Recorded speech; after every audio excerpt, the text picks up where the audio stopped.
Hey everyone, and welcome to an all-new episode of Wicked Unscripted, where we have unscripted conversations about some of the most popular reality shows on television. My name is Abigail Adams, and I am your host for this podcast. Joining me today, as always, is the lovely Sarah Talks Big Brother. And of course, we're here to talk about none other than the Big Brother 25 cast announcement. We've been waiting a while for this, and Oh my gosh. And it came I'm like today dying. instead of tomorrow Thank because the God. chaos of getting the cast list the day before premiere last year was absolutely nuts. And that's all I wanted. I would prefer to have it yesterday, but we got it today and I'm happy. I'm excited. These house guests, I mean, I go into it every year and I've learned my lesson. Don't, take too much to heart with these preseason interviews. I mean, the BB Twitter streets are already really ruthless right now. And if I we've haven't even learned had a anything, chance to look. oh my gosh, we already have stan accounts. We already have hate accounts. And I'm like, every year the same shit happens where we are Dear Lord. okay, this person's so promising. They seem so sweet and genuine. They get in the house and they're like problematic as fuck. Or you have somebody you're like, "Oh, they grated my nerves. They don't know what they're doing." And then they come in, they're like, "Oh, wait a second. They're pretty awesome."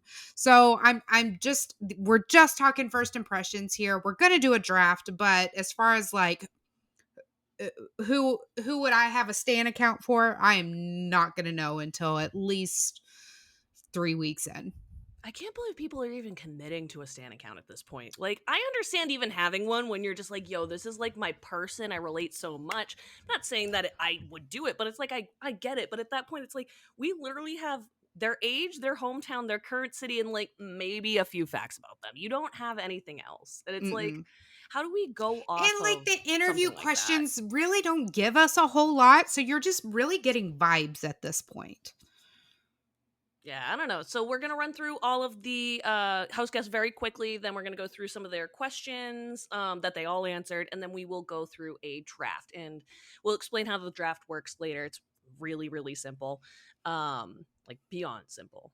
So Yeah. we'll start with America Lopez. This is gonna go in alphabetical order, by the way.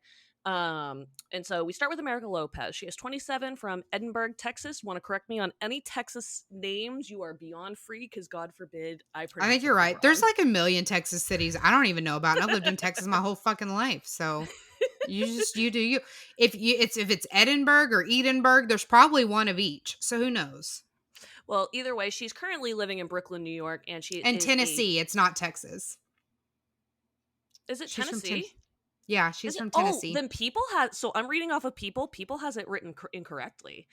So that's a good Oh. note. So I'll actually go back and check that. That is actually incorrectly written in our article, which we just posted on Reality Lately. If you guys want to check that out, we are sorry for the incorrect Edinburgh, Texas. Apparently, it's Tennessee, but either way, so she gave off. She reminds me a lot of Alyssa Snyder from last Oh season. my God, that's Like what my note so was. much about Alyssa Snyder. Like it's like the facial features, the mannerisms. It's really strangely eerily similar. And I think that she was really the one, it's always the girl that goes in and says that she's willing to flirt for her game. That I'm like, so you're going to be in a showmance by the second night. With who is going to be the question, but I don't disagree that that's even the question. Like so many of these guys were like, I don't want to show me it, or they would indicate that they didn't want You know anything what? like that. It's like Don't I edit our want it. article because I'm seeing comments too that they think it's Texas. So I might have gotten Tennessee from another article. Hey, So no the worries. someone's got a typo somewhere. Someone does. We'll do a double check later, just to make sure that we're as accurate as possible, because that's the goal. Yeah. Next up is Blue Kim. We think that she is likely an alternate, which means that somebody had to Hmm. have been taken out, which is partially why we probably didn't get this cast earlier, because the last two seasons we've had alternates fill in the place within the last week, and I think What they if they were trying did? to What if avoid they that. cast Lance and they're like, they're on to us. They're mad already. Abort, abort, abort. Do you think that would be the case though if it was a No, male switched in for a female? I mean, no. yeah. So luckily, just to spoil for everybody, TikTok Lance, Womb Lance is not on this season, as was very incorrectly rumored early on TikTok. So thank God. But we do know that Blue is, or we don't know, we can assume rather that Blue So is I an might alternate. eat my words later, and Twitter seems to love her, but So many maybe people love her. maybe Oh my it's the God. lack of video footage we had, but I have some red flags. I have some vibes that I don't know. She was on, so I had post-it notes, and anyone that I was like digging, I wrote their name on a yellow one, and anyone I was like, I don't know. They got no one. I was like, I didn't hate anyone, but if they were like, I don't know, they went on the pink one, and she was one of the ones on the pink post-it note for me, and I don't know what it is. I can't. It might be that she said that she was going to lie about her job because a strategist, it just seemed very parody to me, and I'm like, do you not know the show? I don't think you know the show. And like, that's not this, a brand strategist is not a big brother strategist. I don't know, the whole thing just kind of gave very. And then I don't think, I saw her say it in two different tones. The way she said she wanted to play a mean social game, one of them sounded like she literally meant a mean social game, like to be mean. So I think a lot of people took it as in like a mean social game, like a good one. I don't know. I'm very on the fence with her. Yeah, so she gives me, and I don't mean this in a this may come off wrong to some people, but she gives me kind of Jersey Shore vibes, like, and I don't mean like in terms of like trashy, like doing that kind of stuff. I'm talking about like the confidence that they come forward with when they speak, and that they're like they are confident in how they feel. If you're gonna test them, they're gonna test you right back, and they're like, look, this is who I am, this is how I feel, and if you want to do it, I'm gonna do it right back. That's the vibe that I got. I didn't really get much else because I think we didn't get a ton of answers from her. I think we only saw her in like 3 or 4 of the question and answer part, so we kind of don't have a ton of information about her right Mhm. now. So I'm with you. I don't know really where to place her on my like hierarchy of house guests for the season, because there's a lot of question marks around here. Her, some good and not the I best. will say, like, the one thing she does have going for her is that the track record of last minute alternates on the show is perfection. So Well, not anytime we get technically, but we yes. got, but yeah, I mean, look at the Yeah, last few years. We got Joseph, and then before that we got Claire. Like, we like our last minute love alternates. them. So she does have that going for her. But other than that, I don't know on her. So next up is Bowie Jane, 45, out of Melbourne, Australia. She's the first Australian like native to be on Big Brother US. Currently living in Los Angeles. She's a barista and a DJ. Um, Barrister. Barrister? Oh dear, damn! Then I'm just a barista. A Damn, yeah. I'm gonna look like an idiot now. No, it's not just you. So Sharon or someone else, or I think Hamster Watch tried to market as a goof tally that they misspelled barista, and Oh, it's actually barrister because that's the name of an attorney in Australia. But I do have some tea on her. oh, ooh, spill. We'll take it. So I did read, and again, these are all just Twitter streets things, but I did read that when she was practicing law, she was practicing as a barrister or a lawyer for a defense attorney for tax fraud and embezzling. And the Daily Mail outed her, I guess in Australia or something, but the Daily Mail outed her as a nighttime DJ or something, and she had to quit her legal career. I Wow. don't know the What sitch an in Australia, expose. if that makes more sense. Like, maybe it makes sense in Australia or something because of laws. I don't know. It could also be But like if she was like involved in a conflict of interest where it was like she was working for somebody who she was then working for her other job. That could totally be the case. But otherwise, it kind of sounds yeah, very petty where it's just like she's not doing the adult things. And it's like, it kind of almost sounds like just just because I already brought up Jersey Shore, it's almost like if Pauly D was like a secret like attorney, and people are like, Yes, yeah. wait, he's an attorney I and he think it does had Jersey something Shore. What? I think it had But something I to don't do with, know. like, the types of cases that she Has to be. represented, That's what I'm something along thinking. those lines, but I'm not okay, I'm not down for anyone lying about their age. I don't think she needs to, though, and she's talking about lying about her age, saying she's, like, 36 or something in the house. She's 45. I don't think anybody should lie about their age. I don't think you need to lie about anything, you really don't have to. I don't think lying about careers, I don't know why if you're an attorney, you feel like you have to lie. I don't know why if you were in the military or a cop, you feel like you have to lie. Like, you're gonna have that one person's be like, "Oh, well, Derek was a cop and he won." Like, it's just, but it's not as relevant as house guests Yeah. like to make it Yeah. seem. Well, I think like a lot, and I'm going to use a situation from last season. So Monty and Nicole, they didn't have beef, but they weren't like best friends in the house. And there was one point where he said F12 in the backyard, and I feel like that's where he's like like people like her might be worried. I'm not saying like, but it's like at the same time, like, do you think he would just automatically just be like, wow, just automatically F you and I'll screw you out of my game just because of that? Like, I think there. I mean, if people have personal beliefs and they make that clear, that's one thing. But like, just to drastically assume that that's exactly what's going to happen just because you're like, I'm a cop. It's like, Nah. you're not really sharing something that's anything crazy because I think almost everybody, not, let me rephrase that. There are lots of people. I definitely don't want to say almost everybody. There are lots of people in this country who are familiar with people who are in some form of law enforcement or government official, whether Yeah, it's but I like think that there's even firefighter.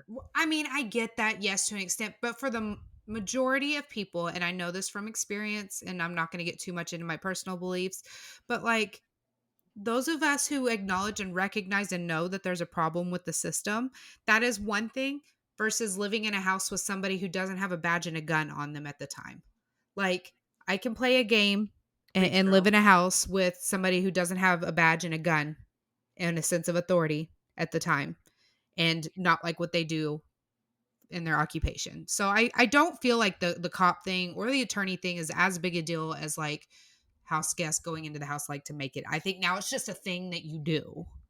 I'm I feel ready like for the house guests that will come into the house and be like, I'm an attorney or I'm a cop. And I'm going to tell them straight out, like, I'm waiting for that person just to break the mold.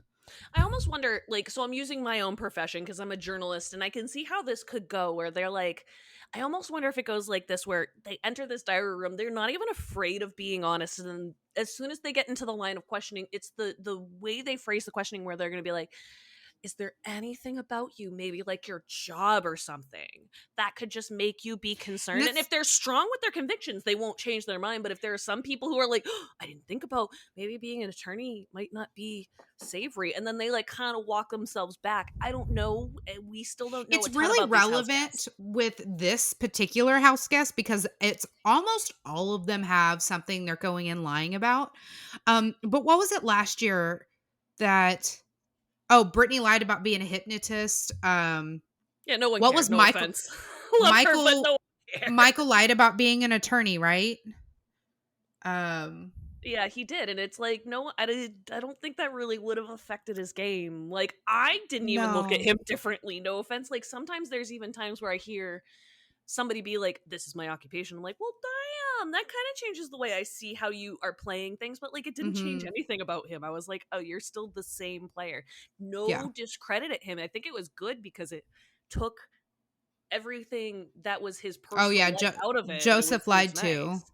Oh, totally, totally. Yeah. And I think that's, I mean, I think it's like interesting to see that they feel that they need to lie, even though at the end of the day, they really didn't need to.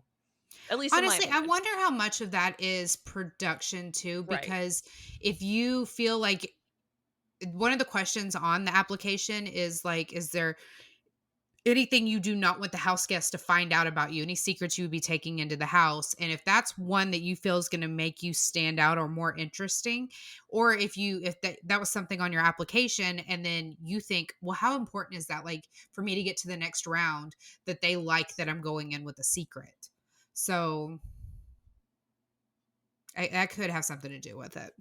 Totally. So now we're going to come up on a couple super fans. The first one is going to be Hmm. Cameron Hardin. 34 from Eastman, Georgia. Stay-at-home dad, but boy, I'm just gonna tell you from these videos, I can tell he's a legitimate super fan.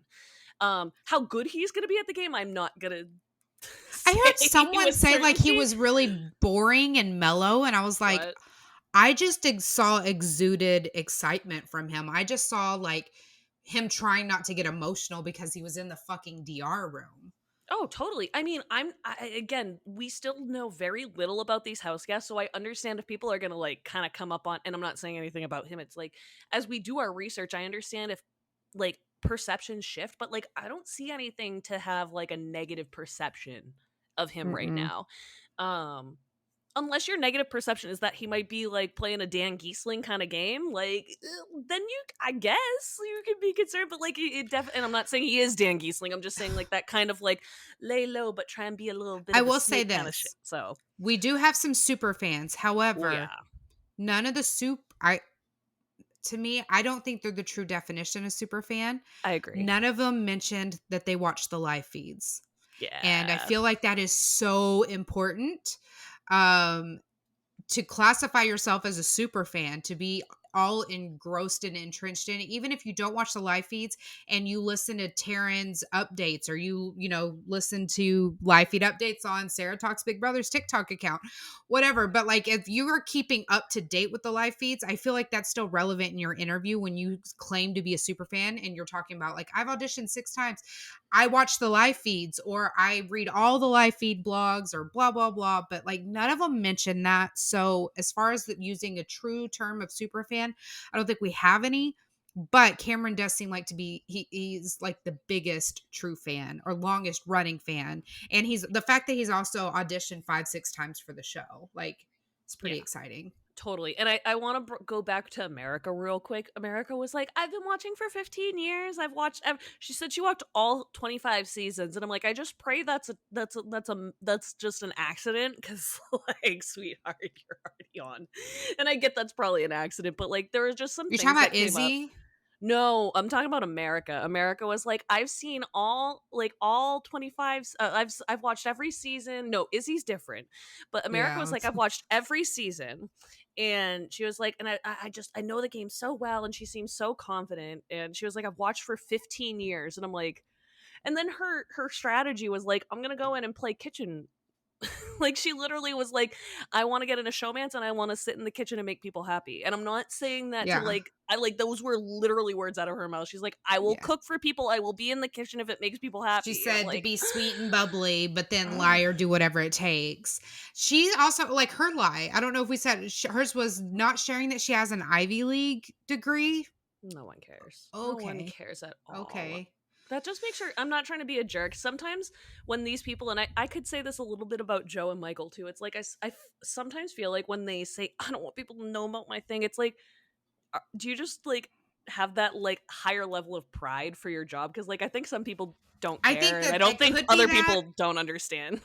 I Like, think it could be that, but again, I'm starting to feel, especially with this cast and some of the generic secrets that they have, that a lot of this is production pushed, yeah, like to I go mean, into the house with obvious, a secret. and it's just Um, like, oh man, where it's we that was artificial. we were at Cameron, so now we're on to Corey. Yep, we're on to Corey Wurtenberger, who is the brother of Survivor 20. Wow, 24. I almost got my numbers mixed up like a true dyslexic. Actually, Survivor a season of 42. Survivor. I've actually seen his season, so I And haven't too seen very bad. many. The thing is that hasn't been mentioned in a lot of stuff. We need to just be very straight up that Zach was the first boot on his season. Like, Hmm. just straight off. Huge personality. I know that Yes. he does a lot. He's been on quite a few episodes of RHAP. I think he's like a friend of the show. Oh yeah. Which, by the way, I consider us friends of the show now. Like, I know when I hear that, I'm just like, well, Abigail and I know Well, Rob too now. Like, we're besties. He follows me on everything. we interact with each other.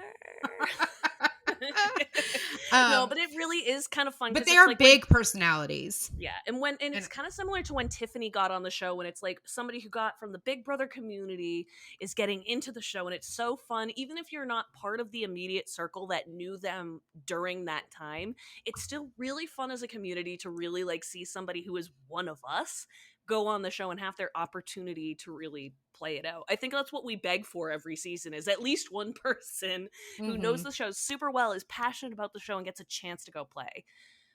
So I'm excited for him. I He's have some thoughts. hilarious. He is absolutely hilarious, and The he's whole bit, quick. He's he's so quick, quick. And I feel very like quick. his DRs are going to be the DRs that I live for this season. I feel like he was like the male equivalent of Brittany. I Yup. don't know if we'll get true one-liners out of him, but like the shit that is so deadpan, sarcastic, but deadpan out of his mouth. The whole bit where he was just like, they said, it's season 25. What do you expect? He's like, I expect some really big twists and I expect it to be an all-star cast. And like, I'm going to do this for TikTok, like, because I'm looking at the camera, kind of watching comments too, just to, if we have anybody fact checking us. But so he like, look deadpan, he's like, I think that it's going to be an all-star cast. We're going to bring back a bunch of winners, and Nicole Franzel's going to win a competition and get to open Pandora's box, and I am going to be the twist that's unleashed on the house. And like he said, it was so serious. Like, next question. Like he no laugh at the is. end. It was so deadpan and hilarious to me, like that he was just so quick, and I love it. He is.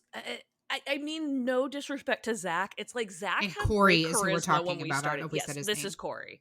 Um, Zach had lots of charisma coming on Survivor. I think that's why a lot of people had him as their winner pick and then were stunned to realize he was out first.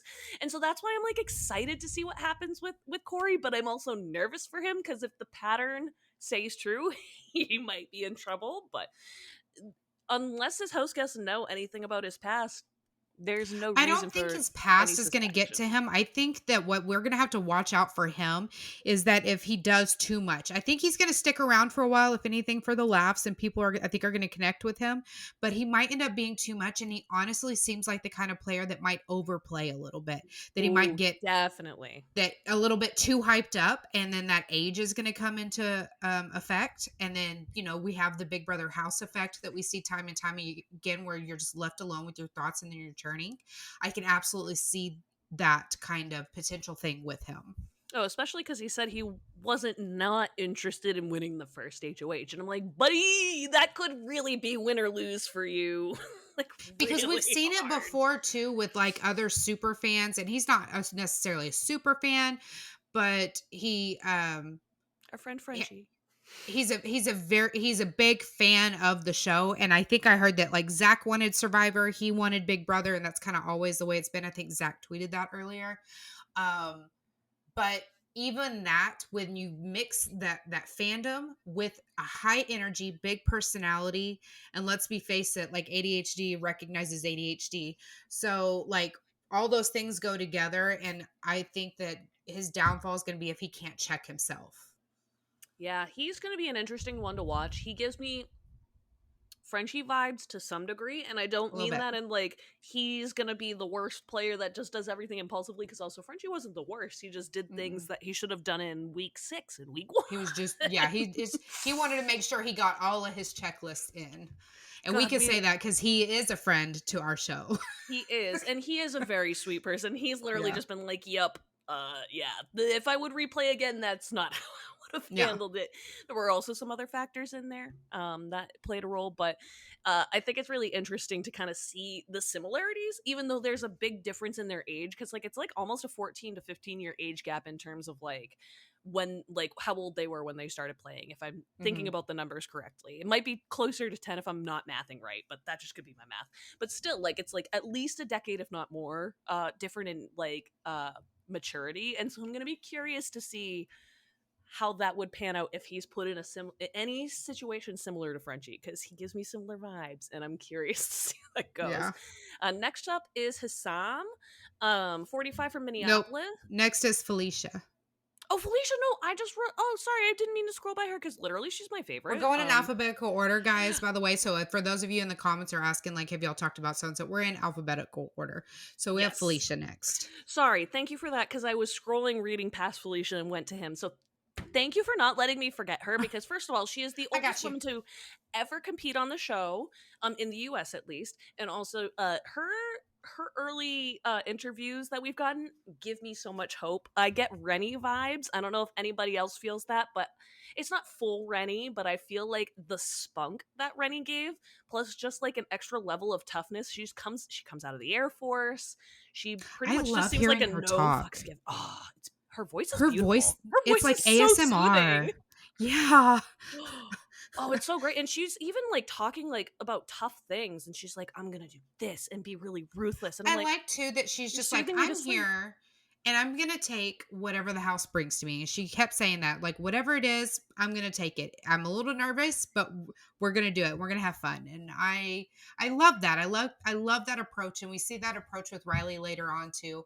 But Yep. I like just going into this knowing that you can't plan because some of y'all are doing way too much when it comes to planning. I think it's a really smart strategy to at least even say, like, I have this idea, but ultimately I'm going to Mhm. just go with the flow because, like,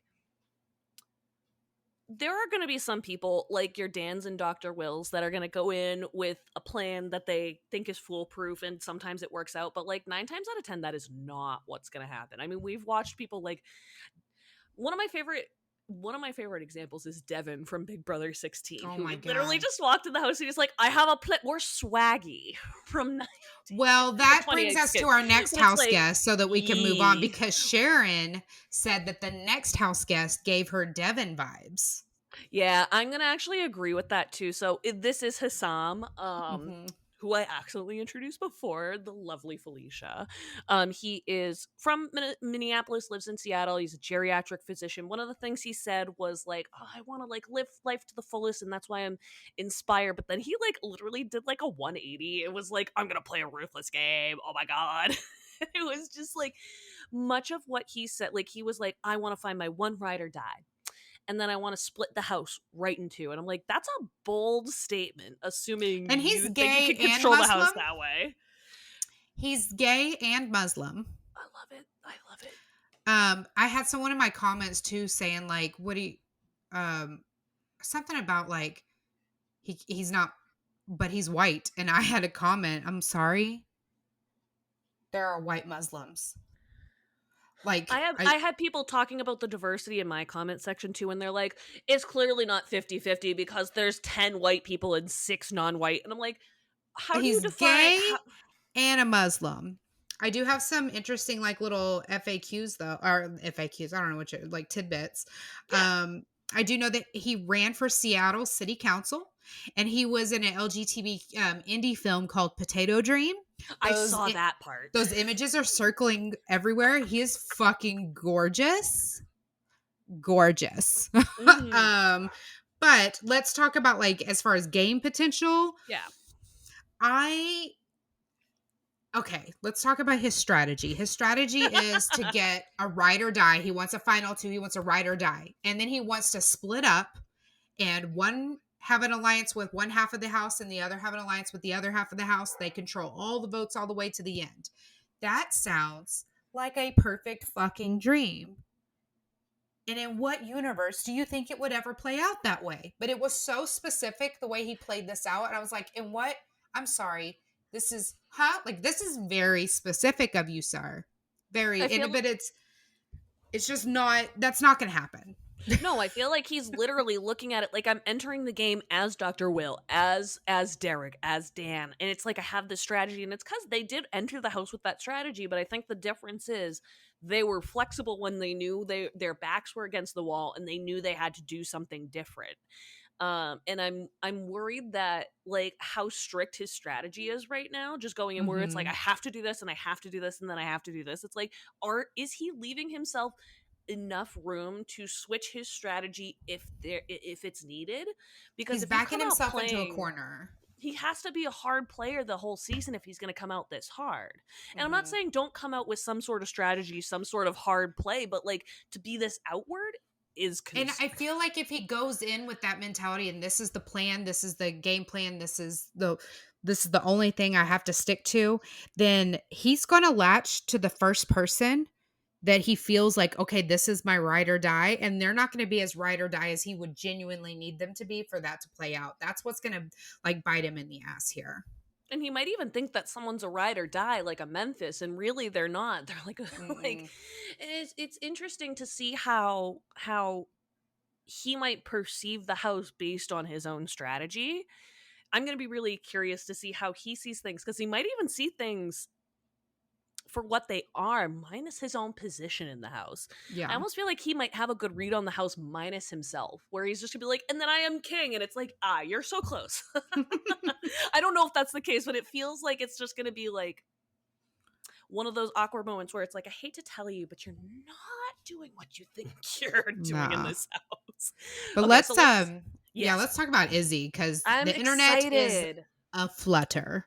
I'm And excited. people are Very fucking weird. excited. I retweeted that. Like people are fucking weird that they're already hating on Izzy, saying that she's annoying. Now Izzy is a flutist, and professional flutist from New York, New York, and Izzy is 32. My first impression was absolutely fucking love Izzy, high energy, love that energy and the vibe that she brought. But she said that she wanted to be a strong representative for the queer community. Said she started watching. This was my one and only like what? She said that she started watching Big Brother in January 2023. So I feel like she had already been approached, recruited, or something for the show. Yep. This Um, casting was already happening in deep full into that swing. point. Yeah, yeah. But said that watched every season twice since then. That's I don't know how that's possible.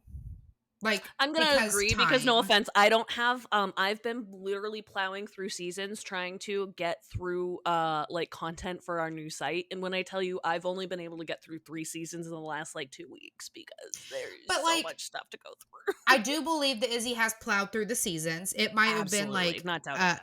yeah, to watch them fully twice. And again, she's also missing all of the context with live feeds. And as we all Yep. know, let's say about 70% of the seasons on Big Brother are completely different in reality than what those episodes on Paramount Plus are. Unless you had the context of the live feeds and knew, like, if you go back and you blindly watched just last year, let's just watch season 24, and you know nothing of the live feeds, you don't read about the live feeds, you don't read about what's really happening. That narrative was so wildly different for the first four Mm-hmm. weeks than what Mm-hmm. was actually happening. And so if you're basing your gameplay around something that production is spoon feeding you, I don't like that does kind of worry me when these Yep. house guests go in thinking they know all the things about Big Brother, but they're missing important context. Yeah, I really want to bring up an example, and this is going to be an I screwed up moment for myself.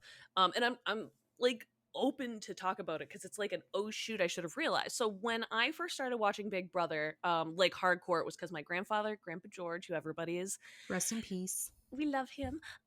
He had me try and start watching in Big Brother 10. I started watching just a couple episodes in there. Then he tried to get me into Big Brother 11, and I actually watched a bigger chunk of that. So what one of my first bigger seasons was with Jeff and Jordan. I had no context on live feeds. So for quite some time, I was like, yeah, Jeff and Jordan, the power couple. There's nothing wrong. It's just and then I looked back and I saw some of the things that Jeff said on the live feeds, and oh my god, yes, so Yeah. much regret because I was like, oh dear lord, that's not what I wanted to And it represent. makes certain scenes that you saw on the episodes Totally different. hit different. Yeah. Yes. Yes. Now there is a rumor going around, and I keep seeing it getting brought up in my comments, that someone posted on Twitter, Izzy bullied me in high school for being Indian and stuck me in a locker with curry and told me to eat it. If you go through the comments of that account and look at that actual Twitter account, it is quickly debunked. These are troll accounts. We're talking Turner sister kind of vibes. Yep. Someone's just desperate to be the next Turner sister here. And they're jumping on the Izzy is annoying train and just trying to make stuff up, but like they're laughing in the comments too about that. So let's not like No. spread misinformation about house guests, trying, just for Twitter troll accounts, trying to get them canceled before the show even airs. Literally. I mean, Twitter trolls were half the reason that we had some of the bogus cast rumors. It's why Hmm. Sarah and I didn't address them in a single video. If we even addressed a comment, it was literally like, this is a rumor, we're not We pushing talked this about it in forward. the latest episode of the podcast, the one that's Yep. on there, but we just like did hypothetical. If this was the Yep. case, this is how we would feel. We don't think it's the case, but it could, like, I didn't put it past production. I gave my thoughts on why production would cast problematic creators. But we did have a discussion about that, but it was purely hypothetical, like Exactly. To get you hypothetical. guys to know, to get you I guys to said understand, hypothetical and I was like, that word's not correct. And then I had it's to a convince correct myself word. that is the correct word. But seriously, it was one of those things we just kind of had to like. We saw so many comments, and it's not that we wanted to just be like, let's give it a platform. It was more just like, we need to debunk this before this really gets ahead of anything. Like, we'll eat it if we're wrong, but the likeliness of this happening was Yeah. slim to none. And I'm, thank God. You know, sometimes I wonder if we're right, because like, there's so many things in variables that could be up in the air. And sometimes I tell people things, that's not right. And then it comes back, and I'm like, yeah, fuck me. I'm glad. I'm glad we had that correct. So let's move on though to Jag Baines. I'm really excited for him. But he still leaves me some mystery. So I want to say that like there's a lot of unknown left with him. Age 25 from Washington, truck company owner, real estate person, entrepreneur. Mhm. First Sikh to join the house. Yeah. I think that's really awesome. Love the diversity there, and he also seems like he's ready to play a cutthroat game, which is on my end. I love it. I'm sure you might So do for too. like I don't I have a lot of diversity on my social medias, but like in my actual like daily I live in a very rural part of Texas. And so a lot of these cultures stuff I've gotten through social media and connecting with followers and on the internet, things that I just don't have there's not a population here. But when I saw this, I was very excited because I'm sorry. I know an entire Sikh family, and I worked with my boss and his whole family for many, many years, and genuinely, not just like some my absolute like favorite humans I've ever known, like who is still friends with their boss after they leave a company. But he was so open about his culture and that, he was telling me about, I remember he would tell me about the bracelets. Oh my gosh. And then his, I can't, I'm sorry, my accent won't let me say it. Can you say it? His, his Are you talking about Jag Bang? Oh, are you talking about his I can't, yeah, it doesn't, I can't, the word won't, like, it doesn't, I don't want to mispronounce it. It's not a so turban. It's called, let me look up the correct word because oh my actually gosh. I I'm should sorry. I didn't know mean to it. put And you on the I spot. But he would no. say it and he would make fun of me because I couldn't repeat. Like he would give me a hard time because like the word, like there's an accent in there. It just can't come out of my mouth. And I always like just butcher it. But anyway, he had the most insane collection of them. And every day he came in and he still to this day, but matches perfect to his shirt. Like Let every me day he would match and Oh, that's it's awesome. not is it a hijab? Hijab. So it's technically not. So It's not a hijab. No, it's called let's get the something correct else. name of that. So there's a Yeah. couple names. I don't want to throw anything out here just to avoid being disrespectful. Right, right, right. Sir and I will come back for the next podcast. We'll have it. Oh my god, We'll he would be correct it. giving me Don't so much worry. Like, shit right oh, now. but he'd do it because he knows you know it, and it's just on the tip. So I I know. know. Trust me, I know. So don't I worry. know. We will come back to this. We will correct that So we'll come because back to it. But anyway, so what I'm saying, so I was very excited. I know he would be love excited for that. the representation too, because he It's was very proud of his awesome. culture, as is his family, and they were very open with sharing it. And I just feel like it is so important, especially like I, as somebody, like I know you live in Boston, but Yeah. like here out in Texas, like this might be the only way that people are exposed to different cultures and what it means. Like I know my grandma and how, God rest her soul, how ignorant she was. And for the longest time, if anyone had anything on their head, it was turban and they were a Muslim terrorist and all the, like we had to really, I mean, even when she was in the hospital, guys, I was getting into it with her and like trying to educate her. So if maybe there's people out there, like they see the diversity in these different cultures and backgrounds and religions, and that's I think why it's the diversity initiative is so important with this show. Well, and that's a really big important thing to note. So earlier in the episode, we were kind of talking about how some people were like, "Oh, only 10 white people and only or not only 10 white people." They were saying 10 white people and only 6 non-white people, and that was because the CBS has committed to a diversity pledge where they're saying like 50%, and to be fair, it said, if I remember correctly, is BIPOC, and so Mhm. there it's supposed to be focused on general diversity in terms of what I just spoke of. And so it's just one of those things where I understand where people are concerned about whether or not they've followed that pledge. And I don't think it's wrong to look into it, but I also think at the same time we have to be careful because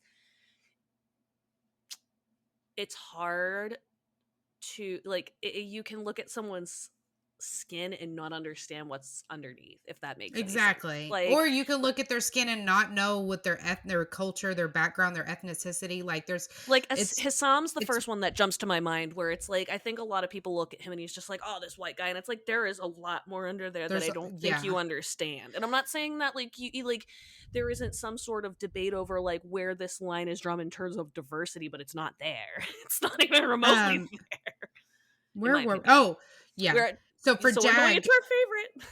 no, wait. Anyway, So for Jag, don't be putting favorites in my mouth, but I'm not I said disagreeing. I'm just my saying. favorite. Okay. Oh, I thought you said we're going into our No, favorite we're going anyway. into my You're just kidding. But I'm not. I do love Jag. You're good. But You're good. back with Jag, he did say that. So he wasn't lying about his occupation, but he was going to leave out the fact that he was a business Right. owner and a real estate agent because he sometimes does substitute and coach, and so he's going to go and say he's a substitute teacher and coach.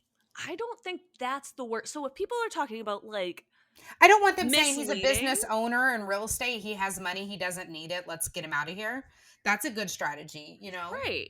And I get if other people wanted to face it that way, but when they're like, I'm Ivy League, it's like, well, I get that. But also, as somebody who is like 30 and going into more student loan debt than she ever imagined, Yeah. I'm not assuming that anybody who goes to an Ivy League school has that money unless they're like, and I have a job that pays me, blah, blah, blah, blah, blah.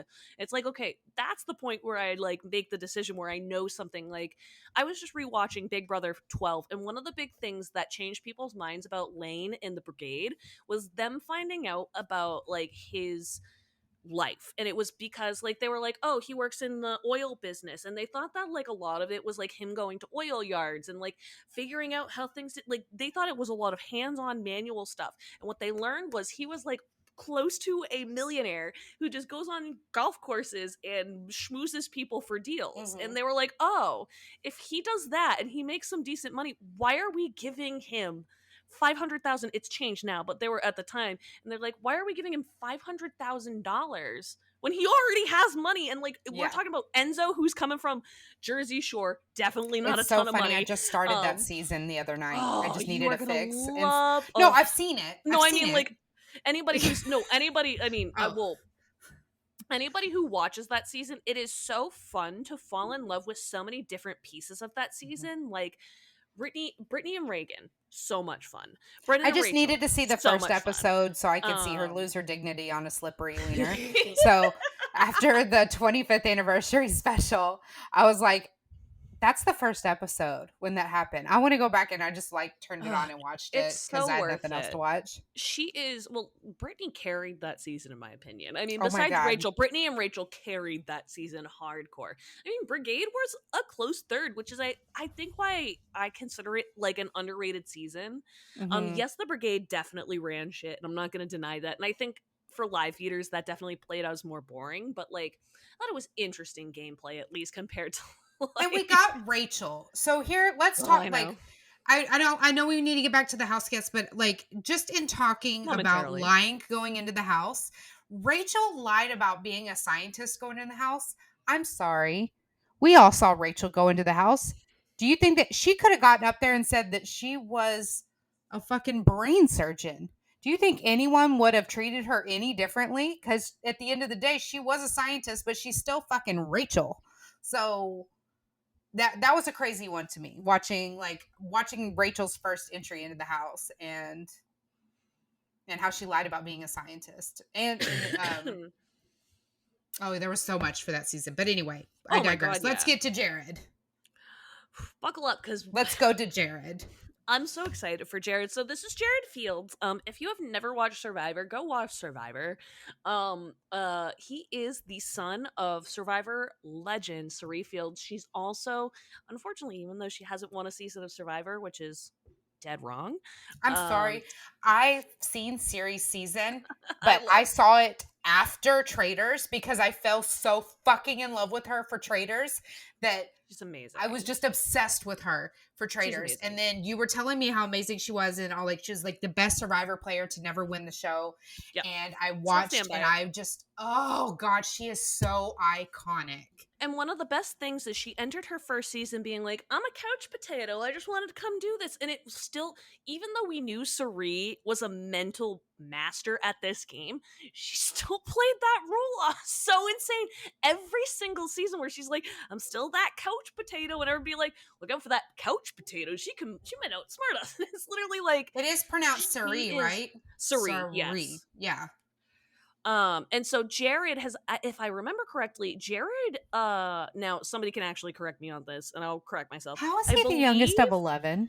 I don't know. First of all, second of all, I think he was one of the family members that got to join her on Winners at He is. War. Okay, Yes. good. So Yeah. so he okay, He was okay, actually okay, on the good. show So I for the thought loved one so. visit. And he literally, like, I remember specifically watching that and be like, that kid has my heart. Because, like, it was just, he has a certain level of charisma that you just can't explain with certain people, where it's just like you get connected when you're talking to them and you're like, damn, But I've if never there's met you any before. You're so survivors, interesting. if there's any survivors and fans in the house, they might. I don't know. Do He you think looks Corey's just like her. not good? My question is, who's going to recognize who first? Is Jared going to recognize Corey as Zach's relative first, which I don't necessarily think is true, or do you think super fan Corey is going to recognize Jared as Cerie's relative, I or do you think think that the they'll figure only it way out? they recognize each other is if they've been to functions together, because they do have a lot of Which I like those think is survivor possible. functions, I cast have people. functions. I have people I'm, I know who have met Jared and been like, "Yep," and I know who that is, and I'm like, "Oh but shit." he fucking looks just like his mama. Um, Yep. So that's Now, why I I don't know did how he like, can I hide mean, he it. said he was the youngest of 11. I was like, Suri does not have 11 kids. So I guess he has half sibling, step sibling. I don't know. But no. And then he says he is a big fan right under the bar of super fan. And I love that he was honest. Yep. He said absolutely no showmances. He doesn't want to put a target on his back. Wow. I do love that he referred to his mom as the Michael Jordan of Survivor. He is not going to tell anyone who she is. And yeah, I like his energy. He's like, it's not in my nature to lose. And I liked him. I had a thought and I just lost it, and I'm really sad that I I'm lost trying it not to be because it was a I'm trying not to be profound biased. thought. Oh my god, no. Jesus Christ, I wish I remembered what I had just thought, because it was literally just like, oh, so profound. But it's clearly not profound if I thought. I lost that thought that fast.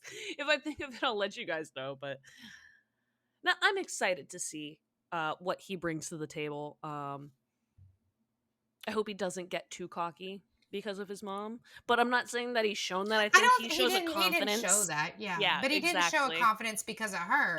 He showed a confidence because like they know this game. Right. Now it's Kirsten or Kirsten? It's Kirsten. I'm gonna tell you, I haven't heard it pronounced yet, so I don't think Kirsten or we're gonna. I Kirsten? don't think But there's it's gonna be Ki. any. So whichever way, I'm just gonna tell you, I'm gonna pronounce it Kirsten for now because that's how I read it. But if Okay. we get corrected, I will moving forward totally Yeah. correct that. But you can pronounce it however you want for now until we know the correct pronunciation, and we promise as soon as we know the correct pronunciation, we will 100% stick with that. Just to our knowledge, I don't think we've heard this pronounced at all, and it can be Kirsten or Kirsten. So, Kirsten or Kirsten Elwin, she is 25 from Orlando, Florida, via Dominicana. Dominica, not Dominicana. Jesus Christ. I'm just speaking Spanish where I shouldn't speak. And she is actually currently living in your area right now, Sarah, in the Houston, Texas area. That's not my What do you think? area. Shut up. It's close enough. It's not close enough. Actually, you are closer to like 3 other states than I am to Houston. Really? So that just shows how We're I thought I was opposite good at ends of Texas. geography.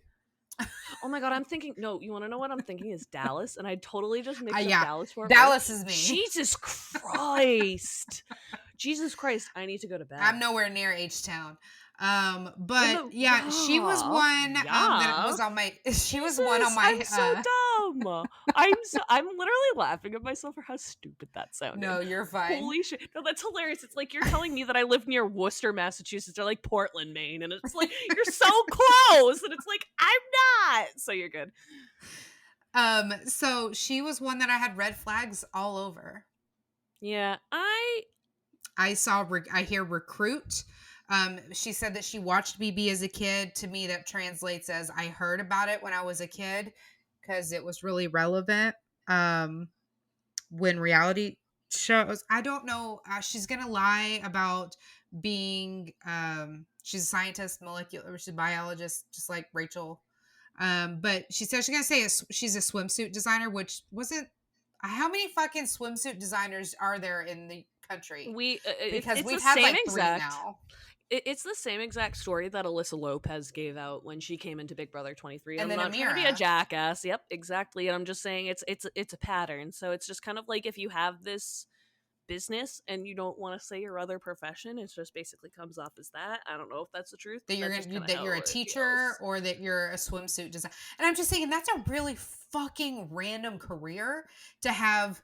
BB, if you're, it's also a risk too at this point Yeah. because if you have any BB fans in there, you're like, there's okay, production's not just going to keep a swimsuit designer on cast every year. I don't know. Well, I mean, and I don't disagree, but to be fair, Amira and Alyssa have both been used for Challenge USA, so like clearly they're the kind of people that producers are looking for right now, which are reusable players, and they don't want to repay and recast people. So I'm not trying to say that like, oh, I'm so excited, but like, the last two casts of those kinds of people have been semi successful, so Mhm. and I say semi because one of them has done far better than the other, and one is not going to do well with their With reality anything. television career whatsoever. Um, She should just quit, and I'm not going to say who. Now, yeah, we all know. She also said We that can guess. her strategy is to team up with the strongest players and just steamroll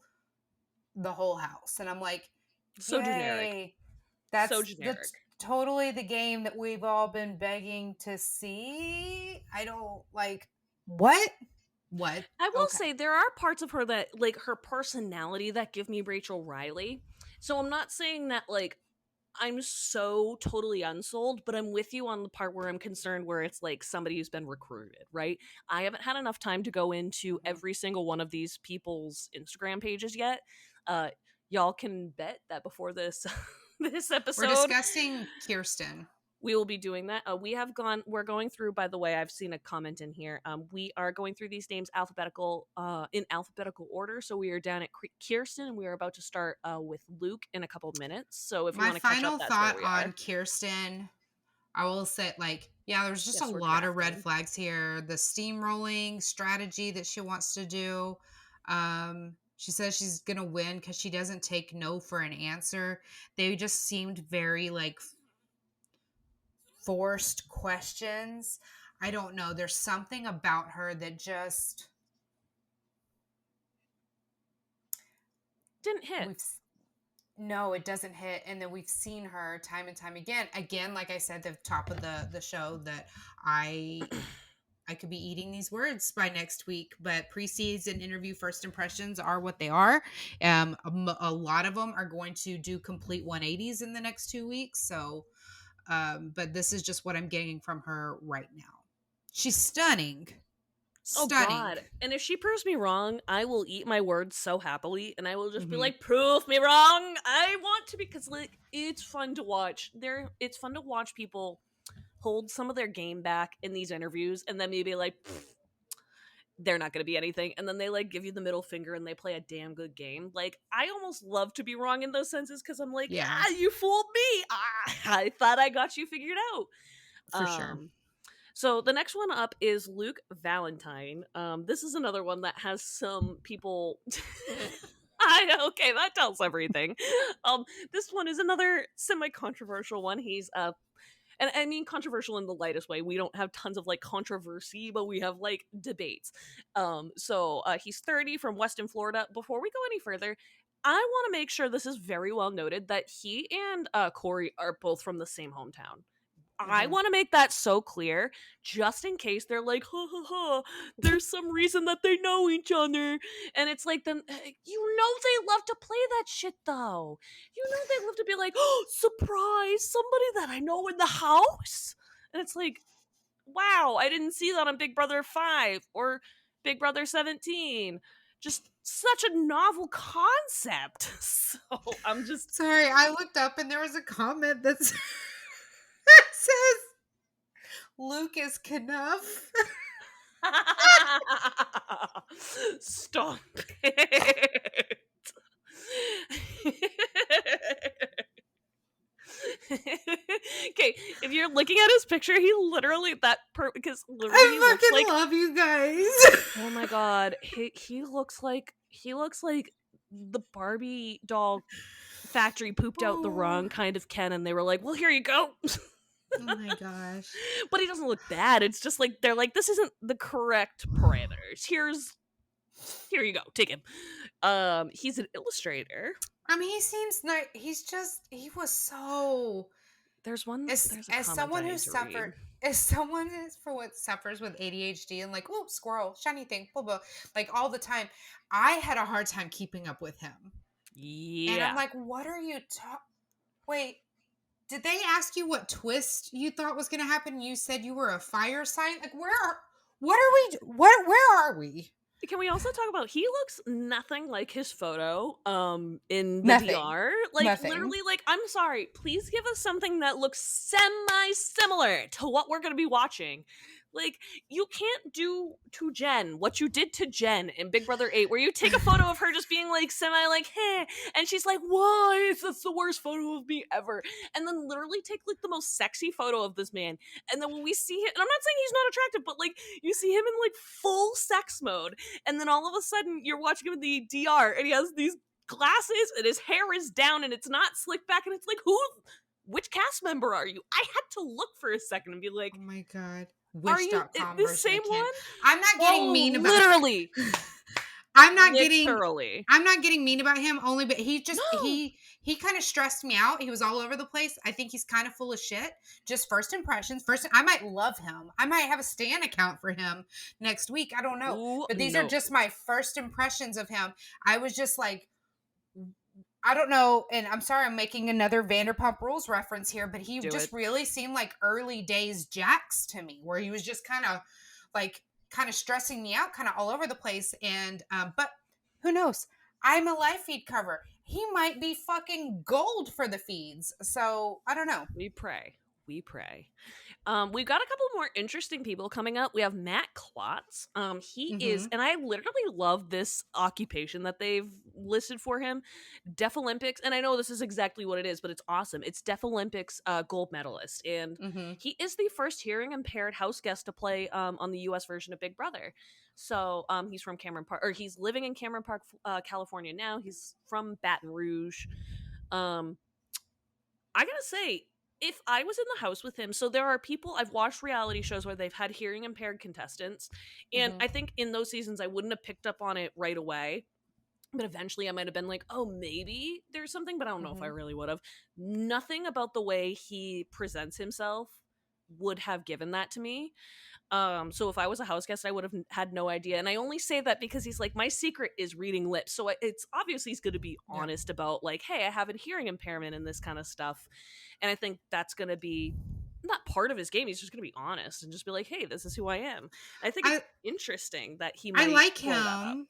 I I think he's feel like he interesting. was a little all over the place strategy wise. He did say that Oh one of his yeah. main strategies was he wants to win the first HOH and let the alliance offers come to him, which is a great like mentality just to go into. Like if you can't plan anything else, just go into it trying to win the HOH. Like that could be really the only strategy you can really control going into it.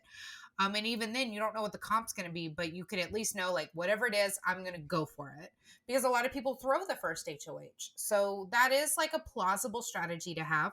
Um, but other than that, like all of his other answers, I feel like just were really scattered and kind of all over the place. Which could be just editing. It could be just the way production did it. But I did really like him. I think it's just too early to tell Yeah. what kind of player he's truly going to end up being. Yeah, unfortunately, I wish I had more thoughts. He's one of those, like, I need to wait and see kind of players. Like, I know there are people on here where even though they're wait and see, I'm like, I still have strong opinions. I mean, I really liked that he's interested in playing the first HOH, like, to actually win, but it's just like, Mhm. I don't know anything else to really base it on. The only other thing I could think of is that he mentioned that, like, he watches Big Brother, but he doesn't really watch Big Brother. He's like, well, I'm so busy with my training schedule, I just pick up on it when it comes on. And that kind of came off like a noob to me a little bit. I'm not saying that's exactly the case because there really are people who will go out and they're like, yes, and then I can watch my show later and it doesn't matter. And that's why I'm not trying to judge, right? But Yeah. like, just felt a little bit like a cop out to me where he's like, well, I haven't seen so many episodes because I work out all the time. And it's like, yeah, well, I have lots of things going on in my life, and everybody's got lots of things going on in their lives where they have like minimal time to watch television, but like some people still make time if they really care. And I don't mean that in a bad way. It's just like if he was like, oh well, I really care about the show, I just don't have time. It's like if you cared about it to a certain degree, you would make time.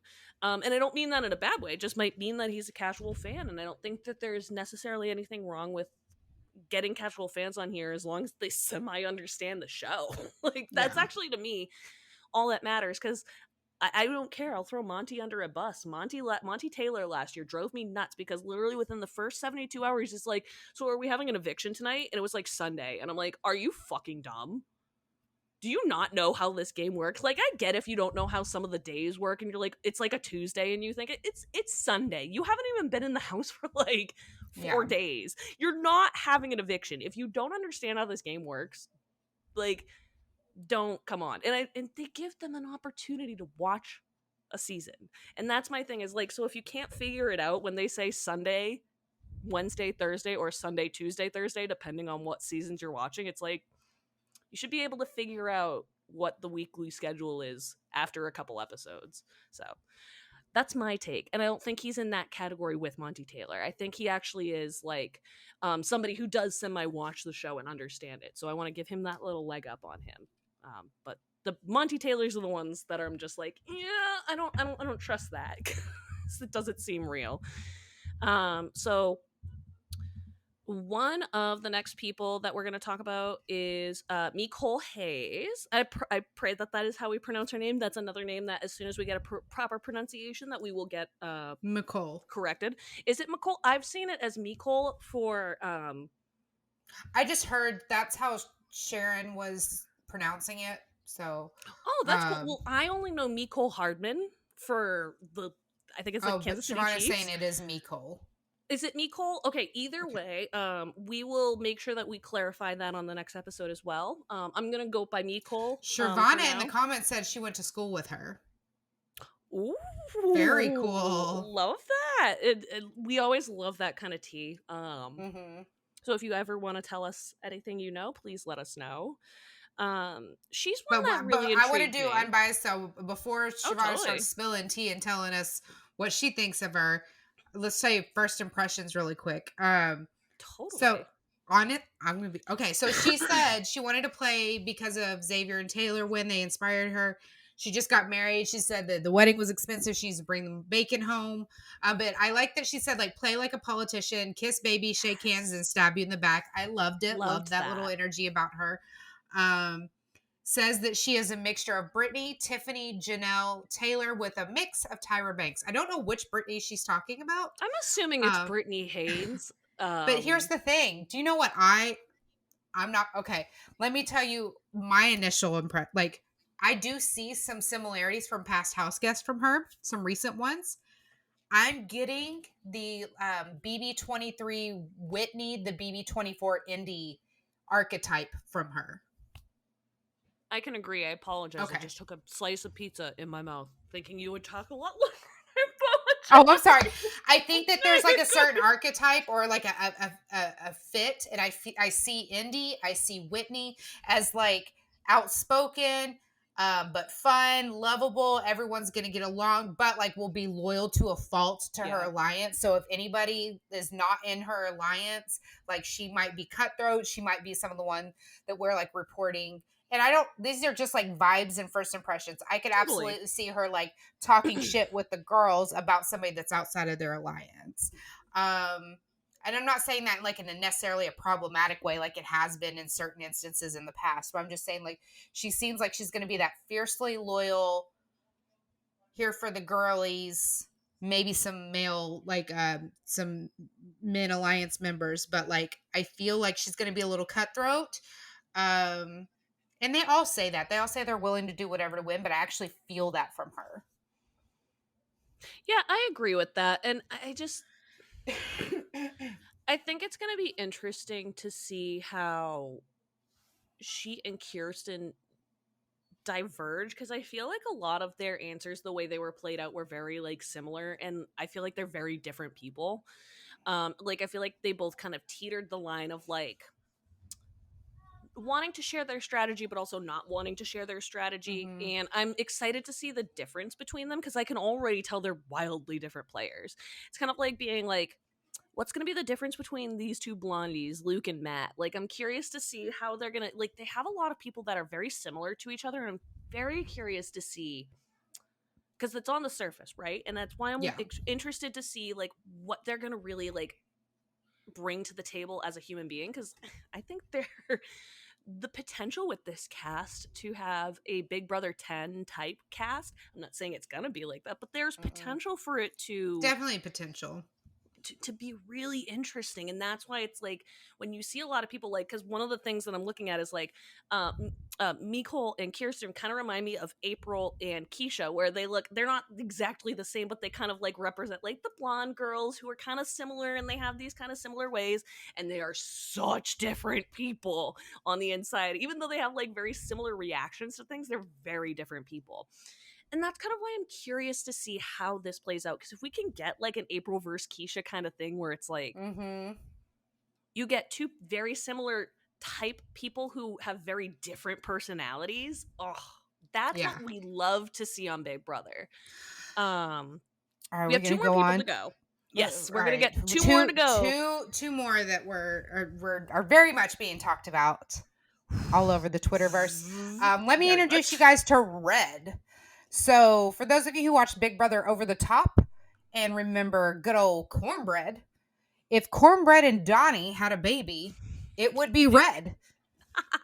Let me tell you I about love that Red. Red is description. what 36, I believe, 37, and he's from Gatlinburg, Tennessee, and he is in sales. And let me tell you, he is going to give you guys your butter bean biscuits, You sent me that muffin TikTok and cake. I just, or whatever, TikTok, Twitter, It was whatever it just a was, that I video. just, Yeah, someone found him online, oh. but he is gonna be that one. He is gonna be the character this season. He's gonna be around for a while.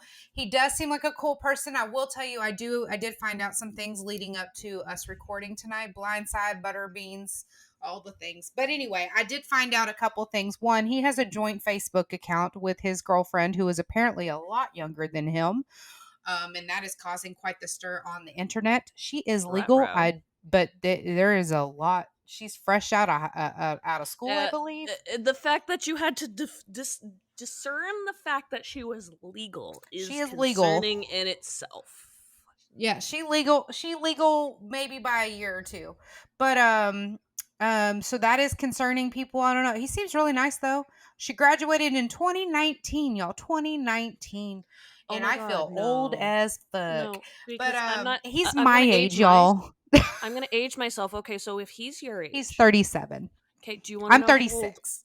you want to know how old I am though? And I think people know, but like I graduated in 2013. I'm turning 30 next year. We're talking about Red. And yeah, this is the second time we've recorded where you've thrown our age difference in my face, and I'm gonna need you to cut that shit out. Okay. Um, Who's he? Who? What? we Me talked and about my the what? 9/11 thing, and you're like, I was 7 years old. Oh, I thought you said 9/11. something. I thought you said the letter H, and I'm like, what the fuck do you mean by the No, letter I said H? this is the So I second got time you've thrown our screwed up. age difference in my face, and I'm gonna need I you. didn't mean to. I'm so sorry. We're gonna have problems. Are we gonna throw hands? I'm pretty sure that we're about to do the draft, so maybe. Um, Getting ready.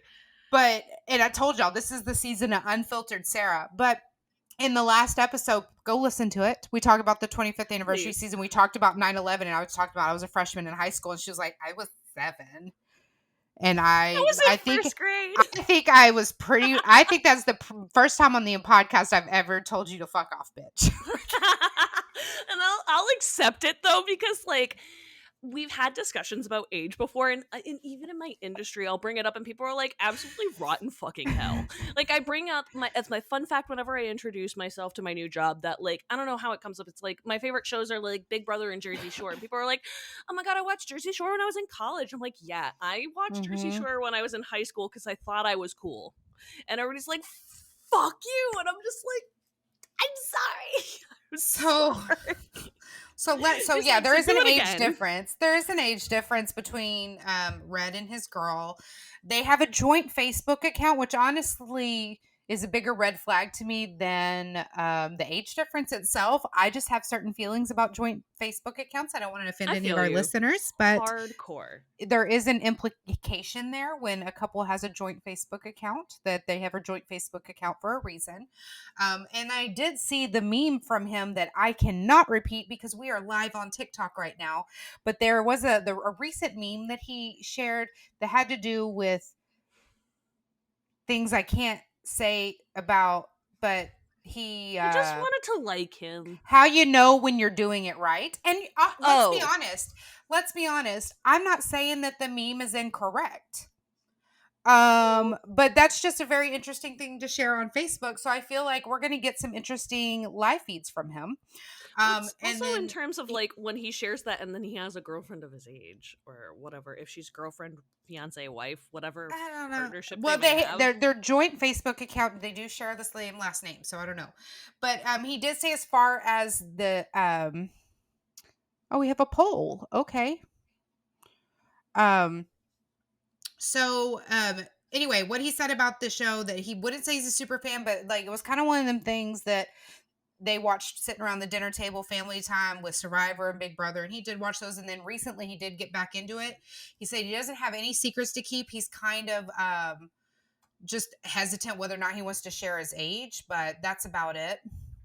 He didn't really give Um, us much. I was expecting a lot He's a more out big of him. personality, though. Big personality. Yeah. I feel like we're gonna get a lot of corny one-liners in the DR fed to him.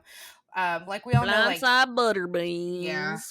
butterbeans. But last, let's talk Riley, and then we could do our draft because we are Ah, can. Riley. Okay, so I think do you want to start off with the rough before we get into the good, or do you want to start with the good and then end up with the rough? Riley, I liked her energy. She was all over the place. She was very high energy. I feel like she does say that she was a super fan and always wondered what it would be like to be on the show. And now she's on there. She seems very nice. I do really, really like her strategy, though. And her strategy was that she didn't have one. She was just going to keep her head on a Yeah. swivel, not be a floater, and just be able to pivot and be fluid with whatever the show throws at her and develop strategy as needed, but to not go into the house with a preconceived strategy and just always have her head on a swivel. And I really, really, really like that. There was a comment that she made that she was a, Trigger and warning. we're quoting, she says she was a natural born spaz. The way she said it, so like in this whole spin of like trying to describe herself and answer the producer's question, makes me believe that she's just not aware of the negative connotations with that word. I do not She's think ignorant that to it, yeah. I think she's very ignorant to it. I don't think that it was intentional by any means. She No. does not give off the some of these people gave off a lot of red flags. She just did not. She did not give like that a problematic flag. But that was just, she was just kind of very bouncy and all over the place. a lot of people did not hear what. Yeah, so somebody's commenting. Thanks. So I don't have to say it again, and somebody can Yeah. record this It's and something we need to twist be it. careful. We can't put that wording very careful, very much on TikTok, which if you're Mhm. listening to the podcast, that's what we're doing right now. But it is a Um, word that was very commonly used before. Let's yep, see. just like the R word back when I would, and I'm not saying that the R word is I mean, okay. she's I'm just saying like 24, but if it's like if something her family called her all the time, then it might just be like part of her. Like she just doesn't know. Like she's heard it before, it's but out of ignorance. It doesn't necessarily mean yeah. that like we're gonna sit here and be like, and it's okay. It's I just think like CBS did do her dirty by not I having her change the word or edit that out or that was tell her my like, big hey, thing. like Beyonce just got in trouble for saying that. Like, And Lizzo, like I think that's my but thing, yeah, right? Like I'm not even necessarily mad at her. I'm mad at CBS for literally looking at that footage and then being like, "Yeah, that's okay. Let's put this into her package that we're going to put for not yes, just one knowing how place, for brutal the BB every streets single are. and knowing how brutal people were if they unless they didn't see the backlash that came from Lizzo and Beyonce. Hmm. And honestly, if they didn't, then no offense, but shame on them, because like that was pretty big and it was a really important conversation that was had during both incidents, because they both had different connotations and different things that went on with the lyrics. And I think it was an important conversation for people to be a part of. And if they weren't part of that conversation, then I kind of am frustrated, because like that was part of like what that wasn't even out of this year. This was like in like this is like earlier this year. It wasn't even a year ago. Yeah, So that's just kind of my issue, is like I feel like she was done dirty by CBS on that part. And like I'm not saying that like I'm excusing the use of the word. I'm saying I think it comes out of ignorance, and I think that they really yeah, again did her dirty absolutely. by not being like, hey, you just used a word that's really not chill. Do you want to pick a different word? Yeah, All they had to do was just be like, pick a different word, say that sentence again. All yeah. they had to do, and they didn't. And that's actually my irritation for her. It's like that just makes her look bad for no reason. So All right, let's get to draft picks. let's go. Okay, I have to make sure I have everybody in my little list, because I think I'm missing somebody. 1, 2, 3, 4, 5. I have 14. Where the frick am I missing people? Okay, so what we're gonna be doing is we're gonna be drafting people one by one, and we're gonna be keeping these drafts separate. We'll probably post it in a blog post, and we're gonna keep these throughout the season. And we're basically trying to see who can get not only the winner, but who can draft the best people over time and who can gain Hmm. the most points. We want the So we're most people in the end. Yeah.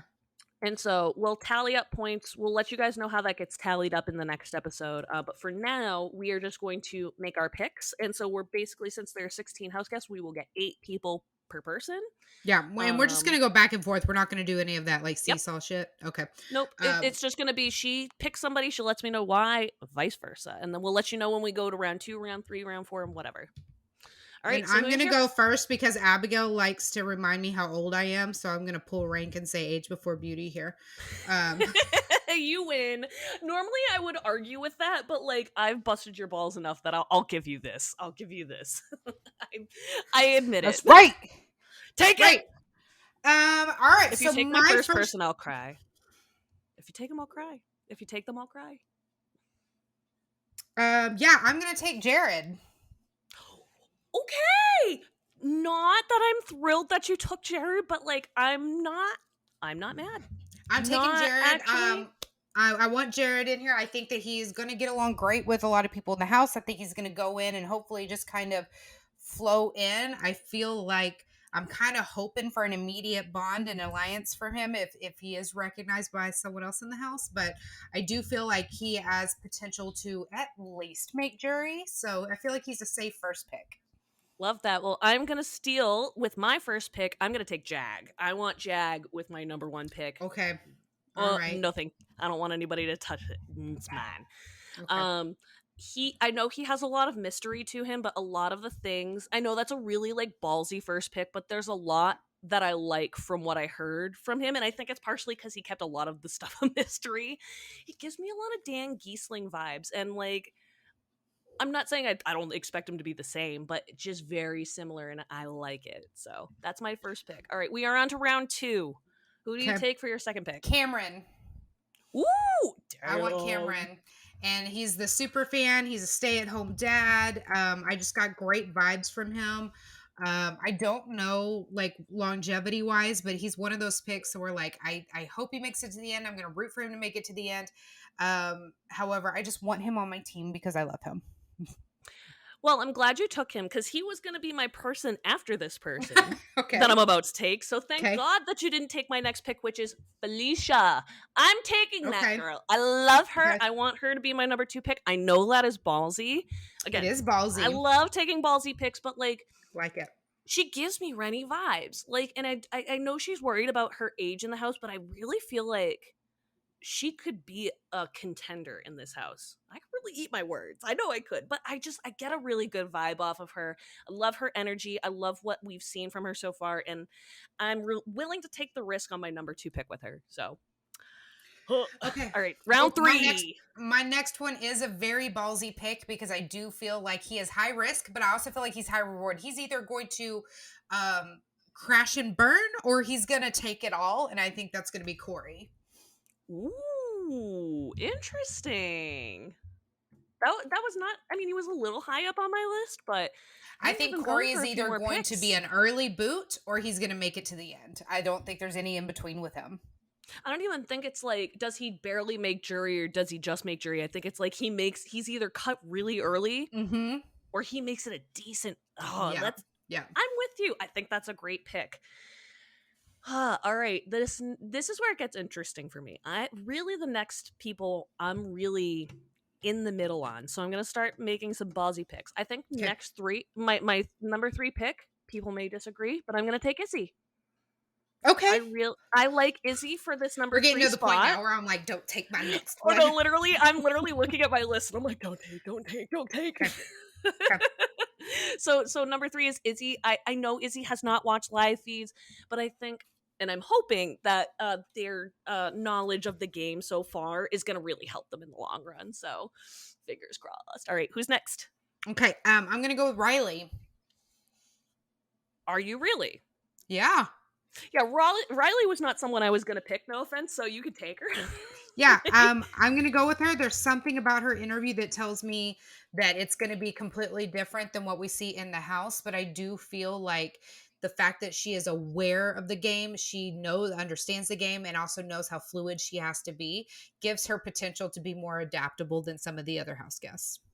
I genuinely agree with that. So I think that's a really good pick. I'm stuck in between 2 people right now. I'm trying to make a decision. All right, I'm gonna go Cole next. Damn, I that was my I next like one. I like her. Ah! Next one. No, I'm thrilled. She like I told you, I was really torn when I was watching her interviews with the interviews her versus Kirsten. Like it's kind of like the Keisha April thing. Like I'm trying to figure out who has that leg up, and I just feel like she has that the leg up. I feel like she has that charisma Mm-hmm. that might connect with more people. I don't know, but it just I don't know. I liked her, so I don't know if I can give more than just I vibed. So we are on to round 5. We're going pretty fast. So who is your next pick? Dang. Take your time. This is tough. I know who I don't. I know who I think the first boots are gonna be. Hold on. I'm gonna mark you. I'm on the spreadsheet right now. I have so many people asking me to share this spreadsheet. The fact that uh, you made a spreadsheet that everybody wants is like you should sell that shit, girl. Like um, $20. No, I'm just kidding. I am going. See, no, that's gonna be first boot. It's That one's not gonna be first easy. boot. Here's the thing. But they can't Here's all the be thing. first boots, Sarah. I know, but the first, here's the thing. All right, I'm going to gamble here. I'm going to gamble and I'm going to go with Blue Kim. I like that gamble. I think that's a decent We pick, didn't get a whole honestly. lot, but I feel like there's some serious potential there. I feel like she gives me better vibe. And I'm not going to say that because I don't want to sound entirely horrible. I'm going to keep that to myself. It's not that it'd be horrible, but I don't know how I feel about that opinion. the more She I think about gives yeah, she's got an energy about her. I think that people are going to want to keep her around. I feel that way about another, but I'm going to wait to see if you take them. Well, the next person I'm going to take, I took a second, I wasn't sure, but I'm pretty sure in this pick now, I'm going to take Matt for my next one. Okay. And Matt, everybody, in case you know, he's Deaf Olympics guy. Definitely a riskier pick, just understanding Mm-hmm. like the struggles he's expecting to face in the house, but I think that Big Brother is going to make it fair competition for him. I don't see it being like they're going to do a hearing competition. Like there's going to be something with hearing, right? And he's going to be like, "Oh no, I have this hearing thing." And it's like totally plausible, right? But they're going to make it fair so he can actually like compete, right? So I'm excited. I really hope that he's a good representative, and I'm excited to take him as my number 5 pick. So, Okay. So who with we that, have left go. is America Bowie. America Lopez. She was the medical receptionist. And then Bowie is the Australia fan. Hissam is the gay Muslim. We have Kirsten. Those are ones we talked about earlier at the top of the show, but we just recently talked about Kirsten, Luke, and Red is left. All right. I'm gonna take America. Good, because no offense, she was not somebody I wanted to pick. So I you feel can like keep it. because she is the You showmance can keep it. potential that she will have a leg up. And we all know that the showmance lovers get to stick around for a long time, whether that's production assisted or not. But production doesn't like to see the showmances go. And since she has showmance written all over her, I'm gonna think she's gonna stick around.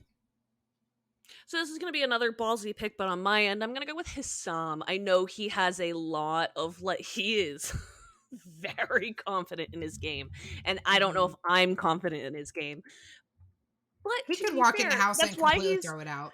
but that's also why I'm putting him lower on my list because I don't think he doesn't have the potential to be. I mean, he might not play the game he thinks he's gonna play, but he might walk in the house, be like, "I'm gonna play this game," play that game for a week, and realize he's totally screwed up. And Yeah, it's like, yeah. oh shit, And which we've we don't seen. know. I'm pretty sure Tyler, that's what happened to Tyler, is that he was Yeah, very sure in his totally. preseason interviews what he was going to go in and do. And then he was like, I'm not making promises with anybody and I'm not doing, and then he made promises with And everybody. he So, should like, have won in some cases. Some people, and I'm not judging other people who disagree. I'm just saying some people think he should have won. That was one of the more controversial recent wins or losses. So yeah, like, I don't think that's necessarily a bad observation. I think that's a good right. observation. And now you make me feel better about my pick. So thank you. Okay. All right. We have 2 more rounds left and we have 4 people left. Round All right. 7. So here's my thought process for each of these.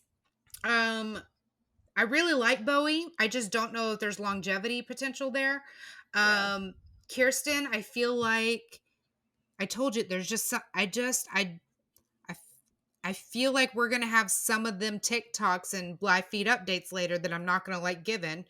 Um, honestly, if I'm thinking Red, Cornbread, Donnie, Jasmine, the characters, they do have a lot of longevity in this, and I don't know if it's production as well as house guests. Just really, they're not gonna win.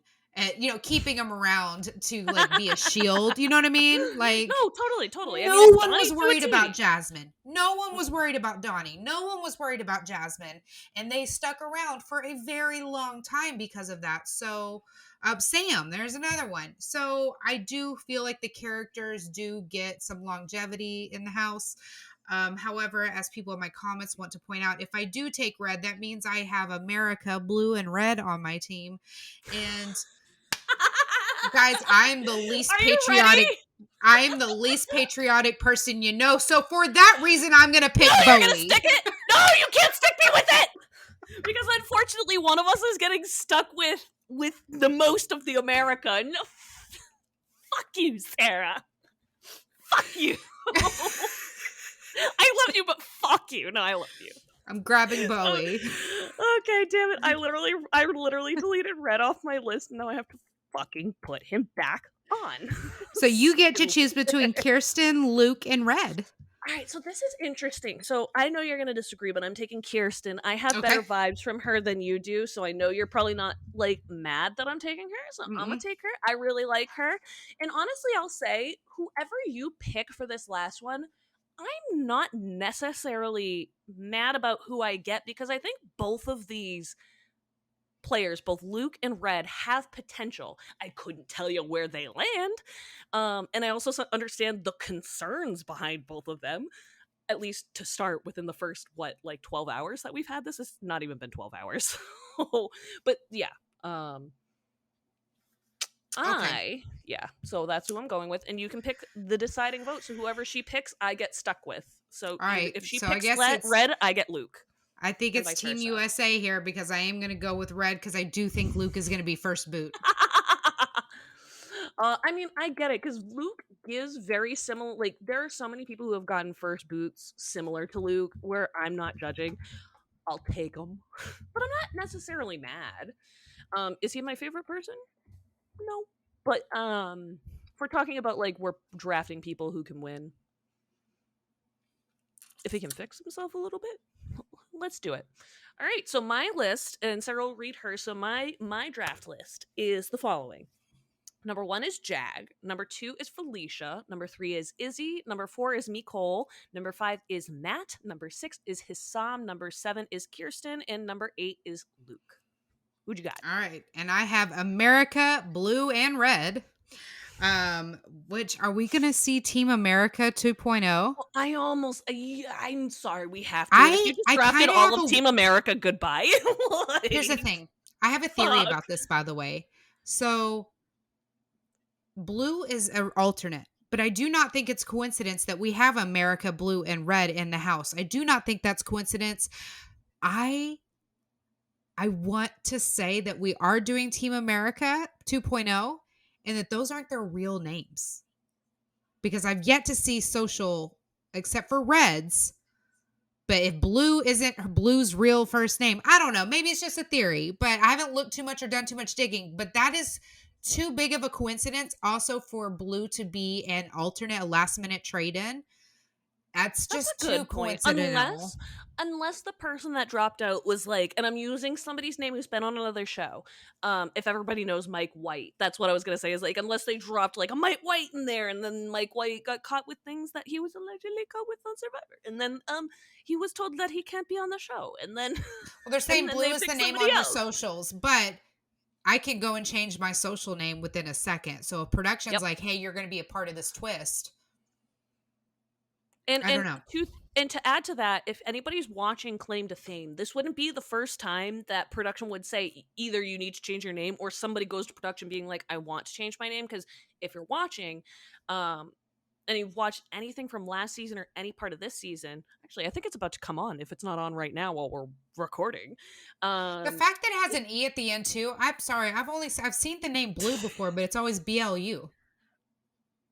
well, oh well, I was gonna go Yeah. na Anyway, that was bling. just a fleeting thought. Just a fleeting thought. But Yeah, anyway, I that's have interesting. America, blue and red. I also have Bowie and Cameron. I have Corey and I have Jared and Riley.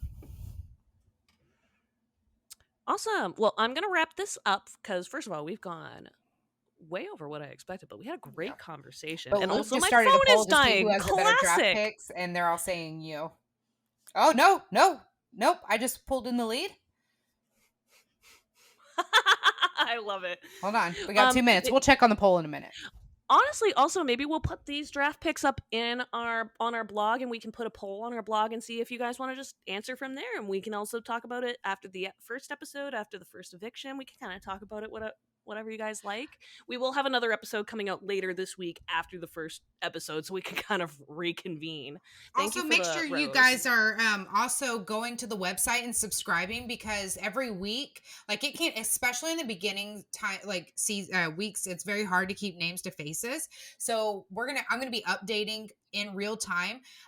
There is like a picture with all the house guests. I'm gonna have like an emoji crown on the HOH. We're gonna have noms voted on there and who has the veto as well. Killing it. And we're just gonna update that image so at any point in time you're trying to see who. And it's all spoilers. I'm sorry.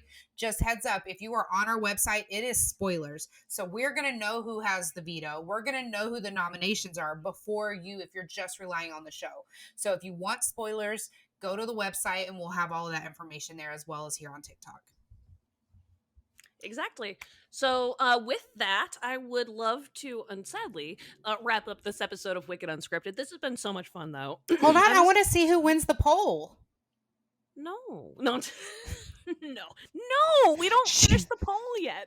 I'm kidding. Where did the poll go? Because it said it had 2 minutes left. Will it just pop back up when it's up? I hope. We can chit chat for another minute. Wow. I mean, Luke said I won. Okay, I just needed that. I needed a win tonight. I'm just kidding. I don't care. Someone keeps commenting, Sarah, I know who Kristen is. And, I won 77.5% to 22.5%. Oh, well, Jesus Christ. How many votes was that? Listen, bitch. She's like, if it was 15, I'll take it. I needed a win today. I love you. I love this. This is so much fun. This is like, so we're entering, and before I finish this up, because also I apologize if my stream dies in the middle of this. My phone literally was at 80% when we started, and it's at 4 now. So like that shows how much my phone just dies. But this has been so much fun, and like, shut up.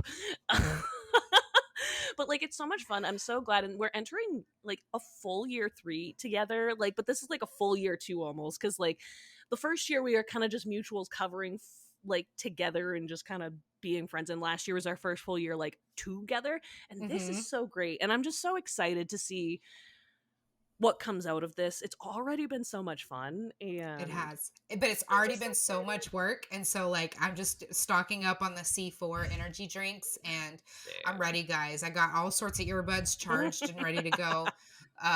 But yeah, it's y'all manifest a work from home remote job for me so that I'm not just completely dying every day. But we want it for you so bad, and I'm gonna at least be like, well, I don't pray every day, or like, and I'm just gonna go in a dear Jesus Christ in heaven. I want you to give moons this month. It's the month for manifesting. We have to.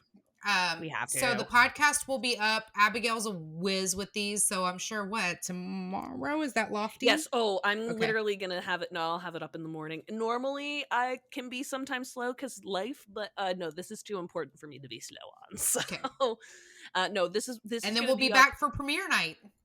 Exactly. So you can check us out on premiere night.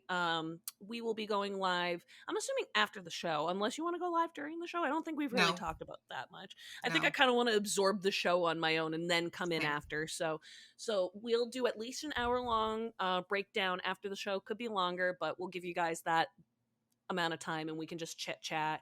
Obviously there's not going to be tons of stuff that we do and don't know, but as we mentioned in the last episode, I do want to reiterate, live feeds will be starting at 12:30 a.m. Eastern time, 11:30 p.m. Central time, and 9:30 p.m. Pacific time. Thank God I mathed that right.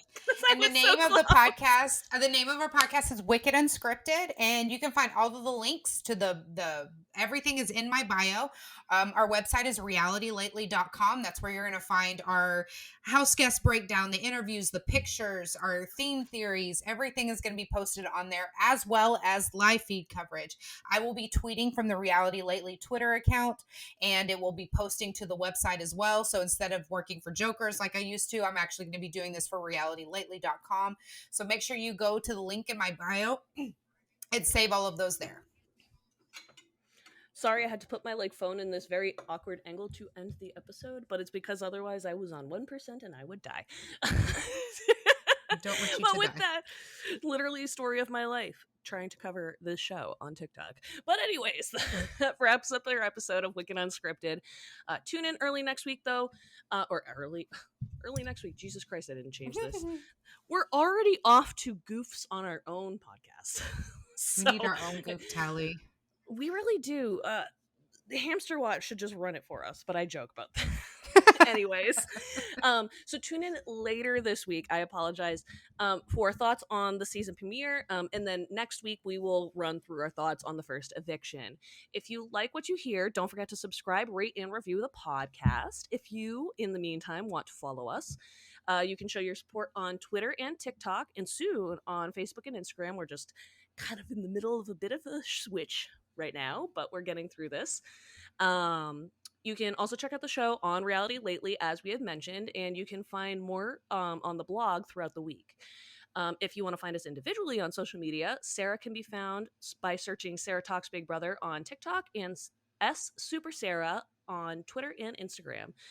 You can also find me at It's Abigail Adams on Twitter and TikTok. If you want to ask us a question, share your thoughts, or leave us a tip, email the podcast at wickedunscriptedpod, P-O-D, at gmail.com for more. That's wickedunscriptedpod, P-O-D, sorry, at gmail.com for more. We're always looking for fresh and diverse voices to join the conversation. And with that, we will see you next time. Thanks so much for listening, guys. Bye.